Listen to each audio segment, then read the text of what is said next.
नमस्कार दोस्तों, आपका हमारे YouTube चैनल सुधा दुबे में स्वागत है।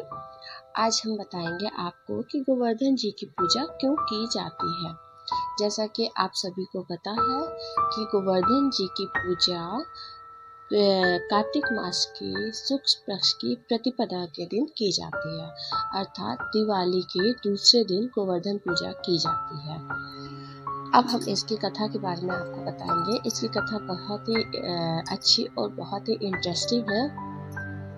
जैसा कि श्री कृष्ण भगवान जी से संबंधित है। श्री कृष्ण भगवान ने एक लीला रची। ब्रजवासी जो थे वो श्री कृष्ण भगवान को अपना भगवान नहीं मानते थे, वो एक सखा के रूप में उनको मानते थे। तो श्री कृष्ण भगवान जी ने कहा कि ये ब्रजवासी तो हमारी पूजा कभी करेंगे नहीं, क्योंकि हमको भगवान मानते ही नहीं है। तो अब हम इसके लिए क्या करें। तो उसके लिए श्री कृष्ण भगवान जी ने एक लीला रची। उसमें श्री कृष्ण भगवान जी ने क्या देखा कि दीपावली के दूसरे दिन कार्तिक मास की शुक्ल पक्ष की प्रतिपदा के दिन सभी लोग पूजा की तैयारी कर रहे थे। तो इन्होंने क्या कहा, अपनी मैया के पास गए और कहने लगे मैया ये आप क्या कर रही हो। तो यशोदा मैया ने कहा, बेटा ये हम अपने कुल देवता की पूजा करने की तैयारी कर रहे हैं।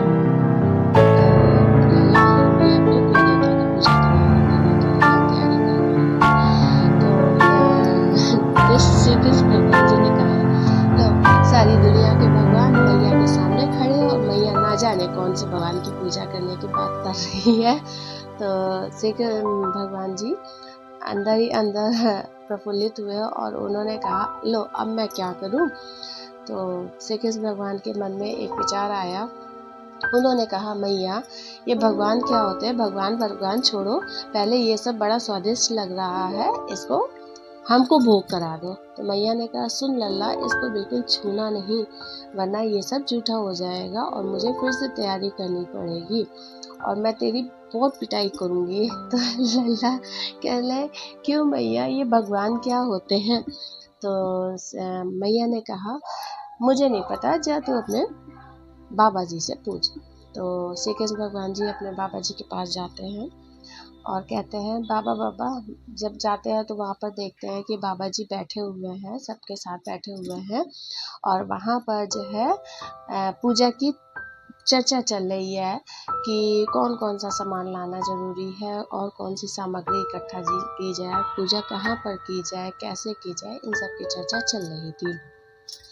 तो उसमें श्री कृष्ण भगवान जी गए और बाबा जी से पूछने लगे, नंद बाबा से, बाबा मुझको ये बताओ कि ये किस चीज़ की पूजा चल रही है, ये भगवान क्या होते हैं। तो कह रहे, बेटा भगवान वो होते हैं जो हमारे लिए अन्न धन की पूर्ति करते हैं, जो हमारे गौ और धन की पूर्णता देते हैं। तो कह रहे, हम ये किस भगवान की पूजा की तैयारी चल रही है। तो कह रहे, ये हम अपने इंद्र देव के भगवान की पूजा की तैयारी कर रहे हैं। तो श्री कृष्ण भगवान जी ने पूछा कि हम इंद्र देव की पूजा की तैयारी क्यों कर रहे हैं। तो नंद बाबा ने कहा, हम इंद्र देव जी की पूजा की तैयारी इसलिए कर रहे हैं क्योंकि अगर जब हम उनकी पूजा करेंगे तो वो प्रसन्न होंगे, वो अच्छी वर्षा करेंगे तो हमारे घर में हमारे गौों को चारा अच्छा मिलेगा और हमारे जो ग्वाल वाले उनको अच्छा अन्न धन मिलेगा। इस वजह से हम जो है इंद्र भगवान की पूजा कर रहे हैं। तो श्री कृष्ण भगवान जी फिर विचार करने लगे। उन्होंने कहा, क्या बाबा, इंद्र भगवान की पूजा क्या करना, हमारे जो गौ है, हमारे जो गौ है, उनकी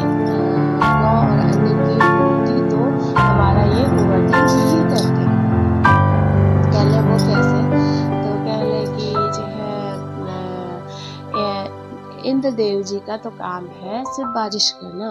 तो कह रहे अच्छा, तो कह रहे कि बाबा जो आप इंद्रदेव के पूजा की बात कर रहे हैं, हमारे गिरिराज तो हमारे गिरिराज भगवान तो सदैव हमारे साथ ही रहते हैं। तो कह रहे वो कैसे? तो कह रहे हमारे गिरिराज भगवान सदैव हमारे साथ रहते हैं और वो सभी प्रकार के कष्टों को, सभी प्रकार के संकटों को दूर करते हैं। तो कह रहे कि अच्छा, सभी ग्वाल वगैरह कहने लगे कि अच्छा, अगर जो ये गिरिराज भगवान की पूजा करने से हम लोगों के सभी कष्ट दूर हो जाएंगे, तो क्यों ना इन्हीं की पूजा की जाए। तो कह रहे हाँ, सारे कष्ट दूर हो जाएंगे। तो उन्होंने लल्ला से पूछा, मतलब श्री कृष्ण भगवान से सारे ग्वाल ने पूछा वो गिरिराज भगवान कहाँ है। तो गिरिराज भगवान ने कहा कि ये जो गोवर्धन जी हैं, गिरिराज की तलहटी में ये जो गोवर्धन पर्वत गिरिराज जी हैं, इंद्रदेव का तो काम है बारिश करना, लेकिन जब बारिश होती है तो ये मतलब कि गोवर्धन ये पर्वत ही है जो तरह तरह के जो है पेड़ पौधों को उगाता है, अन्न फल को उगाता है और हमारे घर में गौ और अन्न की पूर्ति करता है। तो कह रहे हैं गौओं के लिए अन्न की पूर्ति करता है। तो कह रहे हैं अच्छा, सभी लोग को ये बात श्री कृष्ण भगवान की समझ में आई और पसंद आई। तो मतलब एक वो होता है ना कि जहाँ पर दरवादों के हाँ इसकी पूजा करने से आपके सभी कष्ट दूर हो जाएंगे, सभी प्रॉब्लम्स दूर हो जाएंगे, तो इंसान उसी की पूजा करने लगता है। तो उसी तरह सभी जो है जो ब्रज के ग्वाल थे, जो जितने भी लोग थे, सभी लोग जो है गिरिराज की पूजा करने के लिए सारी सामग्री इकट्ठा करके, और पुराने ज़माने में तो बैलगाड़ी वगैरह हुआ करती थी, उस पर लाकर और चल दिए पूजा करने के लिए। तो श्री कृष्ण भगवान ले जाके गिरिराज की तलहटी में जो गोवर्धन पर्वत थे उनके पास ले जाकर खड़ा कर दिया और कह रहे पूजा कर लिए, मतलब इन्हीं की पूजा कर दिया गोवर्धन पर्वत की। तो सभी लोगों ने उनकी पूजा अर्चना वगैरह की, सब कुछ किया।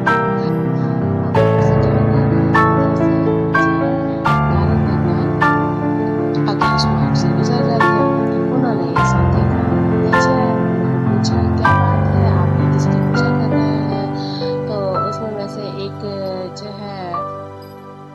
एक ग्वाले ने कहा कि आज से हम लोग श्री कृष्ण भगवान जी के कहने पर, श्री कृष्ण जी के कहने पर हम लोग इंद्रदेव की पूजा के बजाय हम लोग ये गोवर्धन पर्वत की पूजा करेंगे। तो नारद भगवान ने कहा ये तो बहुत नारायण उन्होंने सुना, वो कुछ बोले तो नहीं, वो सीधे इंद्र जी के पास गए और कहने लगे कि इंद्र भगवान ये ऐसी ऐसी बात है, आज से नंदगांव के लोगों ने आपकी पूजा करना बंद कर दिया है और श्री कृष्ण जी के कहने पर वो लोग गोवर्धन पूजा कर रहे हैं।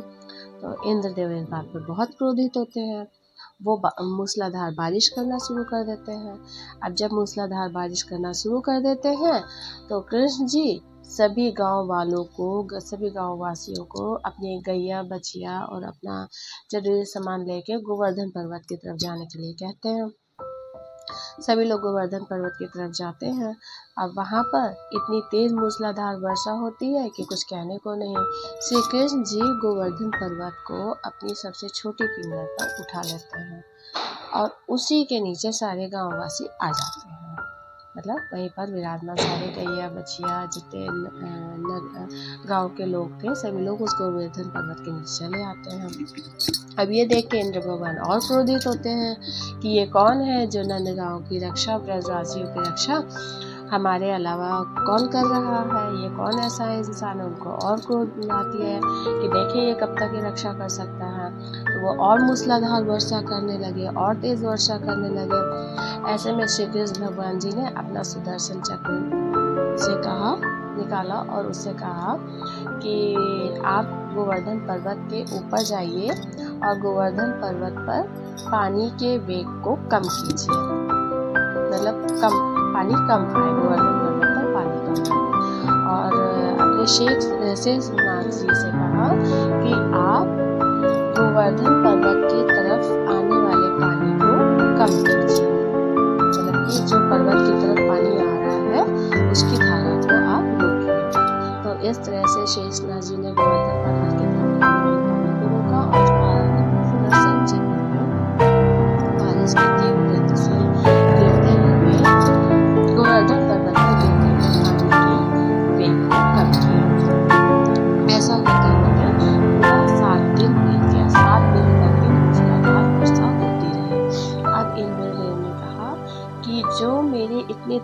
वेग को बर्दाश्त कर ले, जो मेरे इतने तीव्र वेग को भी मात दे दे, वो कोई असाधारण प्राणी नहीं हो सकता। वो यही सोच ही रहे थे, तब तक वहाँ पर ब्रह्मा जी प्रकट होते हैं और कहते हैं क्या बात है इंद्रदेव, तुम किस चिंता में हो।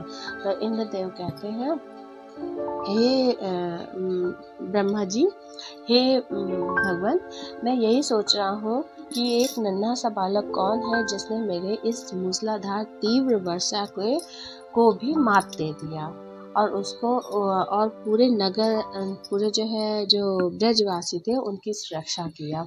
ये कौन है? तो ब्रह्मा जी ने कहा ये कोई साधारण प्राणी नहीं है, ये स्वयं विष्णु भगवान का अवतार है, श्री कृष्ण भगवान जी हैं। तब इंद्रदेव जो है मन ही मन बहुत ग्लानि फील करते हैं कि हमें मतलब भगवान विष्णु जी से को नहीं पहचान पाए, और वो श्री कृष्ण जी के पास जाते हैं, उनसे क्षमा प्रार्थना करते हैं, कहते हैं हे प्रभु आप हमें माफ़ कीजिए और आगे से हम ऐसा कभी भी नहीं करेंगे।